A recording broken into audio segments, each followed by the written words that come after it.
Sa unang pagbasa, padala si Felipe ngadto sa usa ka eunuko nga nagbiyahe pauli sa ila, nga nagbasa-basa sa basahon sa kasulatan, nga naghisgot bahin ni Hesus nga Mesiyas. Wa siya kasabot, mauto si Felipe nga natudluan as Ginoo sa pagsabot sa kamatuoran bahin sa atong kaluwasan, misakay uban niya, ug sa dihang nakasabot na siya, porting lipaya sa eunuko ug nagpabunyag niya si Felipe. Gidala na sad sa Espiritu Santo ngadto na sad sa laing lugar. Matud pastubag nato sa Salmo sa ganito, ang tibuok kalibutan musinggit unta sa kalipay ngadto sa Dios. Sa inyong balay nisinggit na ba muros kalipay, labi daning kusog kayong init? Wa mo kasinggit. Kaning siging gubatron nakasinggit pa mos kalipay. Kining daghan ang kompanya na nasira o nanaktak o empleyado, makasinggit patas kalipay. Kining pagsaka sa presyoros bugas, presyos gasolina, makasinggit patas kalipay. Tubag, kining nag-anam na sad kadaghan nga supply sa drugas, nanay pila to? 15 billion ba to? Nga worth sa drogas nga nasakpan. Kato sa nasakpan lang to, makasinggit katas kalipay. Aning daghan na sa niya kayong kagot ang ipon, siga ang mata, di man na pirming masakpan. Kato nakasakop ka usa, pero dunay na po atong delivery nga wa masakpi, di ba? Ay kunyog tutoke mo na siya, makasinggit pa batas kalipay. Yes, pwede ra kitag mosinggit sa kalipay basta nagsigitag kaon sa unod ni Kristo. Kay matod pa ni Kristo, ang akong unod mao ang tinuod nga pagkaon. Pero magsigitag pangitag bugas, magsigitag pangitag kwarta, di kita kasinggit og kalipay, kay lisod na kayrong kwarta. Bisan atong slot minus na kayog halin. Asa ang pagkahalin na nagdaghan nga lisod mga nis pamugas, pero sige lang yapon tag baligyag slot. Kay ang tao sad nga nikaon sa unod ni Kristo, di sad na siya muila og krisis. Wa sa gid na sila krisis kanang nikaon sa unod ni Kristo. Dige lingay mong tupad ing na unsang onora imong gikaon ron. Ha? Unod sa baboy, unod sa manok, unod sa isda, o unod ni Kristo? Oy, kita magsigpangita ng unod sa baboy, unod sa isda, unod sa manok, unod sa baka, pero di kita mangita sa unod ni Kristo, yang flesh. Bayon sa man pagkaon sa unod ni Kristo, kanus amanta ug asa man ta makakita. Muna matud pa ni Kristo, tudluan sa amahan ang tanan nga tao. Nya kadtong mamati, muduol kaniya ug mukaon sa iyang unod. Ang mamati ug makasabot. Nya unsa may itudlo sa amahan nga si Kristo mao ang zaman tinuod nga pagkaon, ug unsaon man siya pagkaon, pinaagi sa sakramento ug sa buhat sa gugma. Sakramento ug buhat sa gugma.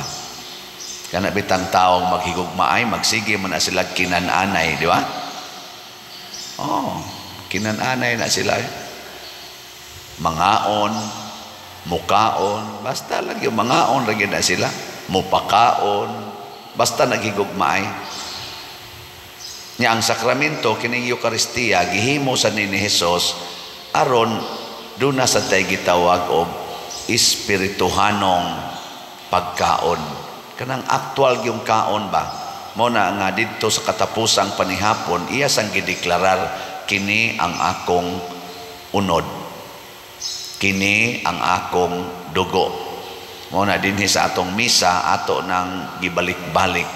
Kay matod pa nilang San Pablo, sa matag higayon nga baliko nato kini, ug atong buhaton, atong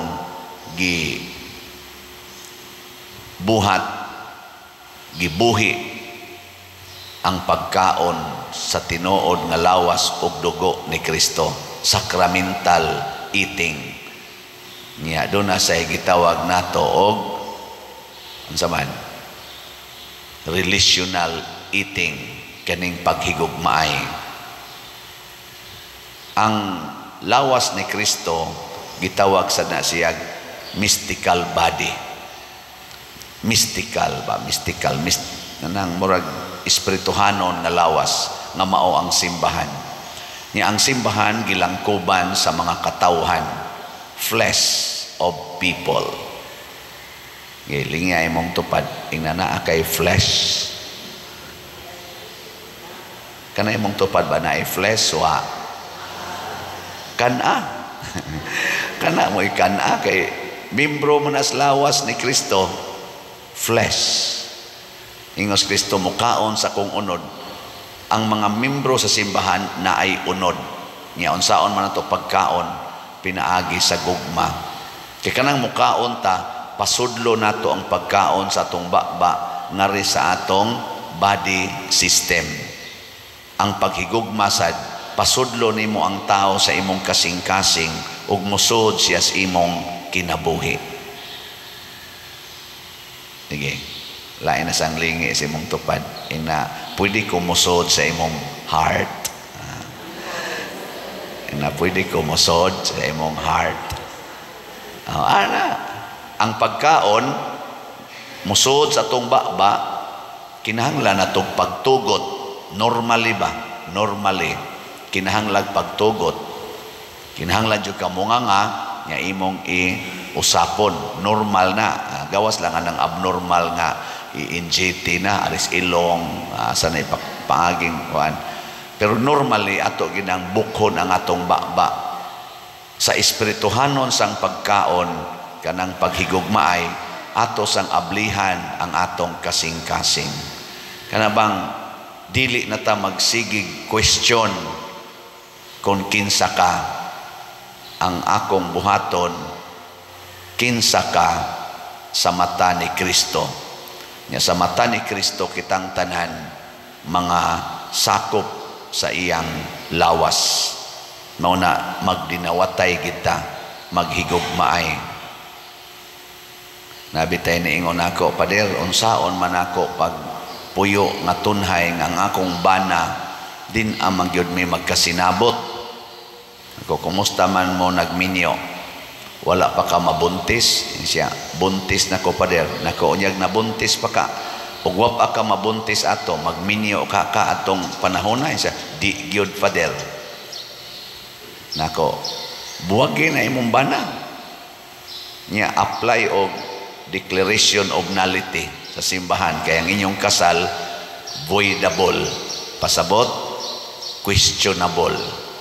Kaya ang imong consent ato, dili free. Gitukmod ka sa imong kauaw, sa imong kahadlok nga magmabdos nga way bana. Niya ang imo sang bana sa imong paminaw, wa lang gyud ka mabuntis, mga sawa ka nimo sa ambot lang pa din, sige mo lang nagsuyop sa una. Ana, di gyud to magminyo nako kung wa lang ko mabuntis. Nako, buwag gyud. Niya apply dayon sa pilam say magasto ana nako mga kuan lang gud, apply ka sa korte, apply sa kasimbahan, siguro naas mga 100 or 120,000. Asa man kog kwarta nako, awa kay kwarta, ayaw buwag eh. Di ba? Isa niya mamatay kog sayo nako, martyrdom. Na siya kan ana usapa na kay nganong imo man ang gidesisyonan, usapa na. pero doon ay gihatag nga liwi, no? Gamayng liwi ang simbahan. Voidable man, questionable man ang inyong consent, at pwede na to i-declare nga wa gyoy kasal nga nahimo, invalid from the beginning ang inyong kasal, kay ang consent questionable, dili clear. Muna ang pamaagi simbahan. Pero ang gusto simbahan, magbuwag mo sa mayong kabubuton, dili magdinumtanay. Mo bitang i-declare sa simbahan nga wa mo makasal aron di mo magdumot. Ana, di man sa noon magtingganay. Pero wa tay divorce, ha? Wa tay divorce sa simbahan. Declaration of nullity. Haron dili kita mabugatan.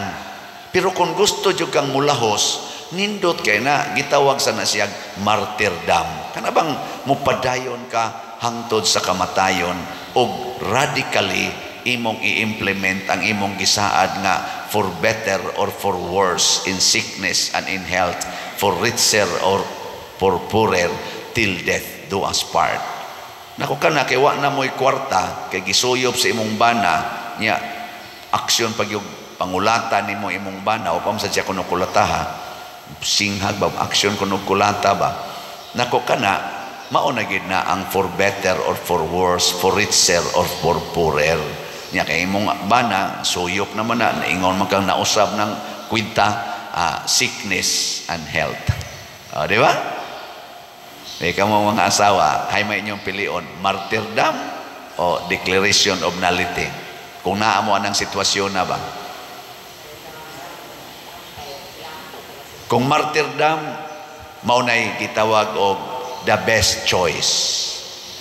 Kung declaration of nullity, lesser choice.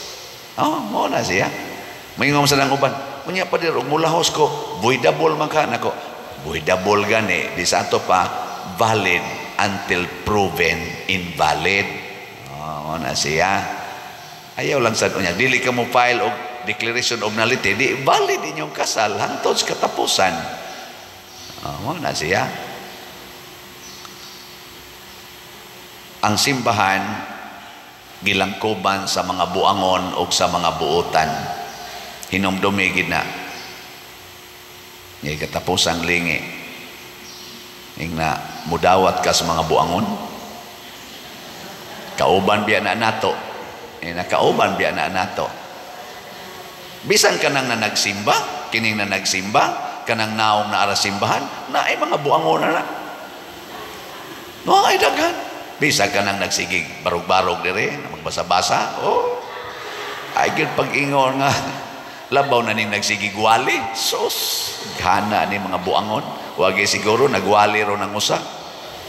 Pero rason ba na nga dili nato higugmaon? Rason ba na nga atong dumtan or atong biyahan? Dili. Mao na ningos Kristo, there is no greater love than to lay down your life for your friend. Ang pagkaon di ay dunay usahay nga mukaon ta bisan wa nay lami, pero nahibaw ta nga kinahanglan kita mukaon aron ta mabuhi. Di ba? Ang pagkaon makaayo man gyud. Mo nang moingon jud na ang mga katigulangan, bisag way lami, sudli gyud ang imong tiyan aron ka mabuhi. Di ba? Usahay ka ng imong tupad, wa na gyud nay lami, kan alang gyud aron mo mabuhi. Labi na mong banag asawa, wa na gyud nay lami ang imong tupad. Usahay luod na gyud kay nagnaong. Pero aron mabuhi ang inyong pamilya, aron mabuhi ang inyong marriage, kan-ana, usapan na, hangtod ka mamatay. Ikaw niya luod kay padir, isuka lang sad. Nya kao naman, ana. Na panahon mo suka gyud ka, na panahon mo digwa gyud ka, pero kaon lang gyapon. Kami gani mga palahubog, suka man gani mi usahay, pero inighuman bebe, tungab na sad. Lagi dili ang among gisuka among tungabon ha, bag-o na sad, bag-o. Pasabot, renew your heart every day. Kung nakasinghag ka gahapon, kung nakapamalikas ka gahapon, Kung nanglagom inyong naong kay nagsinagpaay mo gahapon, today, renew your heart. I will eat you because you are the mystical body of Christ. Di ba?